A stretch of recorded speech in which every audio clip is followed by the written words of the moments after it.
Russia's navy once commanded oceans, boasting over 400 warships and a reputation that echoed across continents. Today, fires on its flagship, rusting hulls in forgotten ports, and drone strikes that have shattered its most strategic fleet.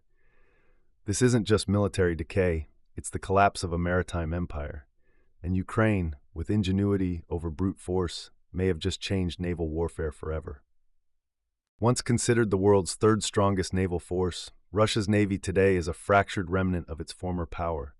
With 419 ships and submarines, and a total displacement exceeding 1.26 million tons, this maritime force once stood tall against Western navies. But as the war in Ukraine rages on, the Russian navy is rapidly eroding, not just in firepower, but in credibility, functionality, and relevance. Central to this unraveling is the fate of Russia's only aircraft carrier, the Admiral Kuznetsov. Long portrayed as a symbol of strategic reach, the carrier has become a costly embarrassment. Fires, mechanical failures, chronic breakdowns, and a string of corruption-related repair delays have rendered this vessel nearly useless. Its long-awaited comeback now seems like a fantasy, as insiders confirm it's likely headed for the scrapyard. This isn't just a story about one ship. The Admiral Kuznetsov represents a larger truth, that Russia's naval infrastructure is crumbling. And when a flagship falls, the signal to the world is unmistakable. This navy can no longer maintain its own core identity, let alone project power. But what drove the Russian navy to this point? The problems run deep, starting with the very foundations of fleet maintenance. Russia's aging vessels, battle cruisers included, have nowhere to go for proper repairs. The once strategic Crimean dry docks were critical to Russia's naval operations, but relentless Ukrainian strikes have forced Russia to abandon them altogether. That move left the fleet scrambling for alternatives. And those alternatives? Overcrowded, under-equipped, and paralyzed by sanctions. Western embargoes mean parts are hard to source, costs skyrocket, delays stretch from months into years. Ships that should be operational remain docked, rusting away, becoming little more than props in Putin's theater of naval might. Meanwhile, Ukraine isn't just surviving, it's innovating. While lacking Russia's massive navy, Ukraine has wielded a powerful weapon, ingenuity. With precision missiles and agile seaborne drones, Ukraine has scored stunning victories. The Black Sea Fleet, once one of Russia's key strategic tools, has seen up to one-third of its vessels destroyed or disabled. Some ships have been forced to relocate, others abandoned, many permanently incapacitated. What Ukraine has achieved is a textbook example of asymmetric warfare.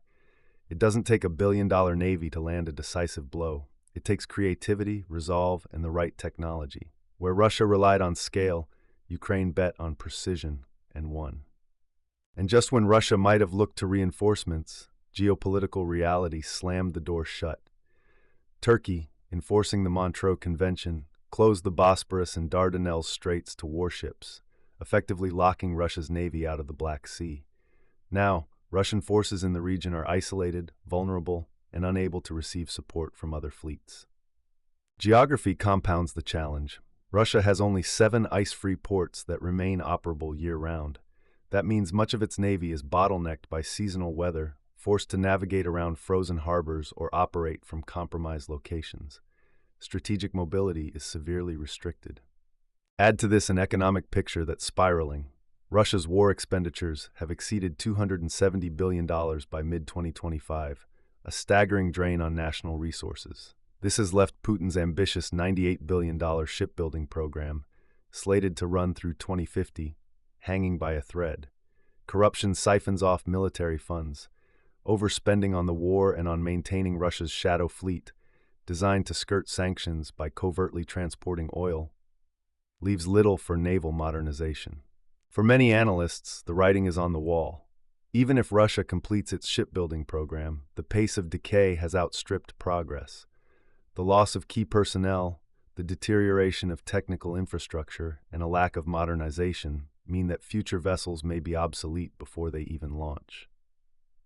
Beyond hardware, there's the issue of symbolism, of prestige.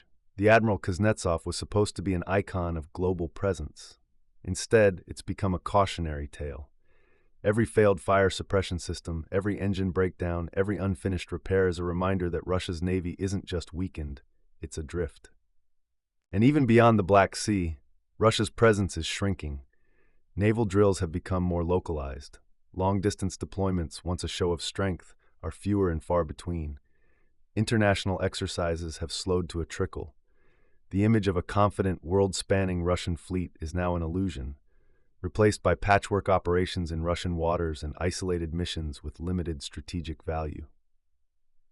For all its historic bravado, the Russian Navy now struggles to field and operate its fleet reliably. Ships designed to project power now sit idly.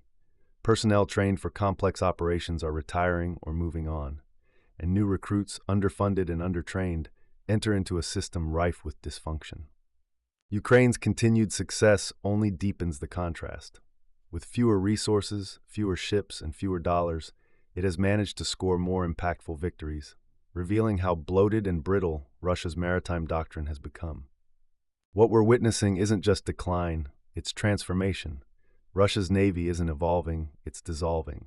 One might argue that Russia will bounce back. After all, the country has endured military setbacks before. But the reality is more sobering.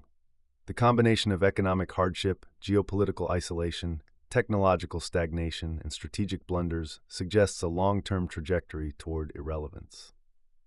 In short, a navy built for global domination now struggles to operate regionally. A fleet once feared has become fragmented, and a doctrine built on intimidation now faces humiliation. This is a sea change, not just for Russia, but for how the world perceives maritime power. As ships rust, as ports freeze, and as sanctions bite deeper, the Russian Navy sails toward irrelevance. Its adversaries are nimbler, smarter, and more adaptable. The war in Ukraine hasn't just reshaped borders, it has reshaped the battlefield beneath the waves. If you found this breakdown insightful, and if you want to explore more stories about global power shifts, military innovation, and strategic failure, make sure to like, comment, and subscribe for more content. Let's keep diving beneath the headlines to understand what's really happening on the world stage.